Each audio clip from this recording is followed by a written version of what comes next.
April month है, ये world oral cancer awareness month है।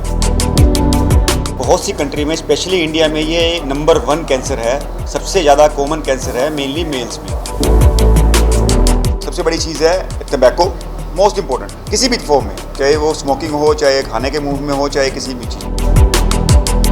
तो इंडिया के अंदर ऑलमोस्ट 30 लाख केसेस कैंसर, इसके हेड नेक कैंसर के होते हैं। जैसे ही हम टबैको लेते हैं तो वो सारा उस लाइनिंग का सारा कुछ चेंज कर देते हैं। तो एक तो सबसे बड़ा कारण ये एक प्रिवेंटेबल कॉज है, जिसको अगर हम छोड़ दें तो इस बीमारी से 50 to 60% लोग टोटली बच सकते हैं। कि या तो कोई किसी को मुंह में, जीभ पे कहीं गांठ बन गई है या गले में कोई गांठ बन गई है, वो कोई भी देख सकता है, बड़ा बाहर का ऑर्गन है। सेकेंड, कोई अल्सर बनता है। अल्सर मतलब कि कोई जख्म बन गया है।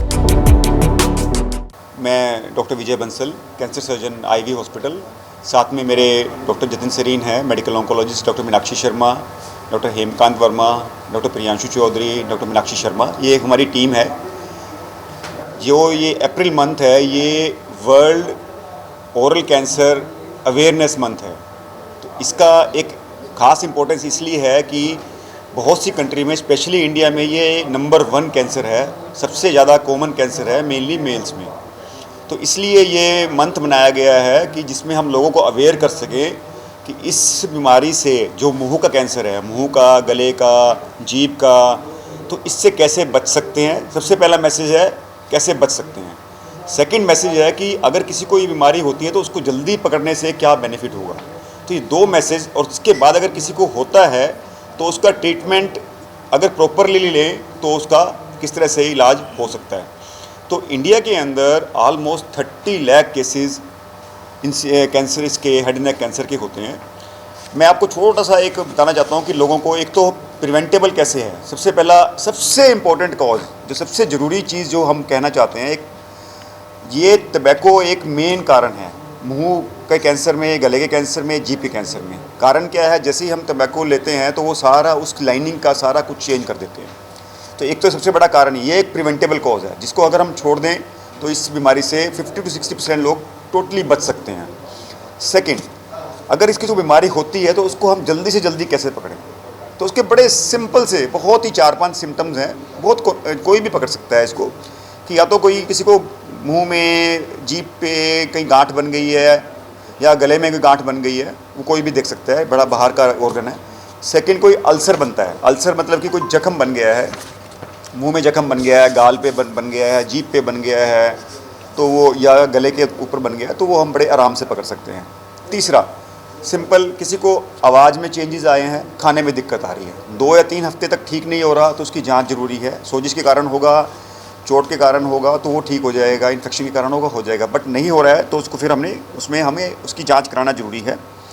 किसी को हीयरिंग लॉस हो रहा है, कानों में दिक्कत आ रही है, बोलने में दिक्कत आ रही है, तो खाने में दिक्कत आ रही है, तो ये एक बड़े कॉमन से सिम्टम्स हैं जो कोई भी आसानी से पकड़ सकता है कि मुझे ये चेंजेस आ रहे हैं, तो उसकी जांच होना ज़रूरी है। अगर हम इनको जल्दी पकड़ेंगे तो इसका बड़ी जल्दी से इलाज करके, और ये ऑलमोस्ट क्योरेबल कैंसर है, जिसको हम पकड़ के ठीक कर सकते हैं। गांठ बताई है, गले में हो सकती है, जीभ पे हो सकती है, उसमें पेन है अगर तो होगा, या बिना पेन? नहीं, बिना पेन का होगा। बिना पेन की गांठ होती है, ये सबसे बड़ा कारण है, जिसके कारण लोग इसको इग्नोर कर देते हैं।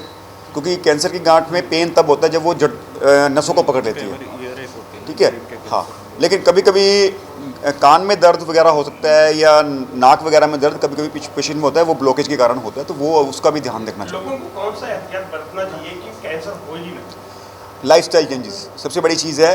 टबैको, मोस्ट इम्पोर्टेंट किसी भी फॉर्म में, चाहे वो स्मोकिंग हो, चाहे खाने के मुंह में हो, चाहे किसी भी चीज़ में। इसके अलावा जो हमारा एक हेल्दी लाइफस्टाइल है खाने का, वो एक है। इसके अलावा कुछ इंडस्ट्रीज़ हैं, उनके लोगों को बचना चाहिए, जैसे कोबाल्ट, ये निकल इंडस्ट्री है, एस्बेस्टो इंडस्ट्रीज़ है। एक इसमें मैं ऐड करना चाहूँगा जो बहुत इंपॉर्टेंट है, जो स्त्रियों में ये कैंसर क्यों होता है, अगर तंबाकू का सेवन भी नहीं है, तो वो होती है बैड टीथ, ख़राब दांत, शार्प दांत, जिसकी वजह से अंदर की लाइनिंग जो है इंजर होती रहती है, जिसकी वजह से अल्सर बन जाता है और वो ठीक नहीं होता।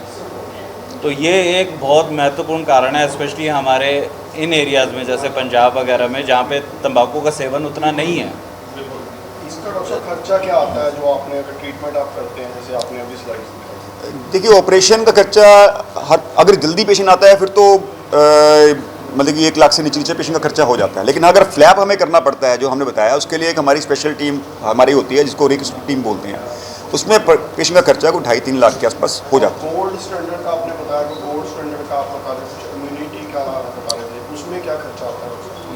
इम्यूनोथेरेपी का इम्यूनोथेरेपी हर किसी में नहीं लगती सर। इसकी जो कीमोथेरेपी भी है वो इतनी सस्ती है कि नीचे से तबके का आदमी भी ले सकता है। स्पेशली जो रेडिएशन के साथ दी जाती है वो एक बहुत ही हल्की डोज कीमोथेरेपी की दी जाती है कि रेडिएशन का इफेक्ट ज़्यादा है। इम्यूनोथेरेपी सिर्फ एडवांस केस में यूज़ होती है और लो डोज इम्यूनोथेरेपी का सस्ते से सस्ता जो खर्चा आता है 35 से 40 हज़ार रुपये का। क्या आयुष्मान कार्ड भी इसमें यूज कर लेंगे? आयुष्मान कार्ड कुछ हॉस्पिटल जिस हॉस्पिटल में आयुष्मान कार्ड यूज़ होता है, लेकिन इम्यूनोथेरेपी आयुष्मान कार्ड के अंदर कवर नहीं है। आपके हॉस्पिटल में है आयुष्मान कार्ड? नहीं हमारे हॉस्पिटल मतलब कैंसर सर्जिकल में भी नहीं? नहीं, आयुष्मान कार्ड नहीं अब यहाँ पे नहीं है। करते ही नहीं।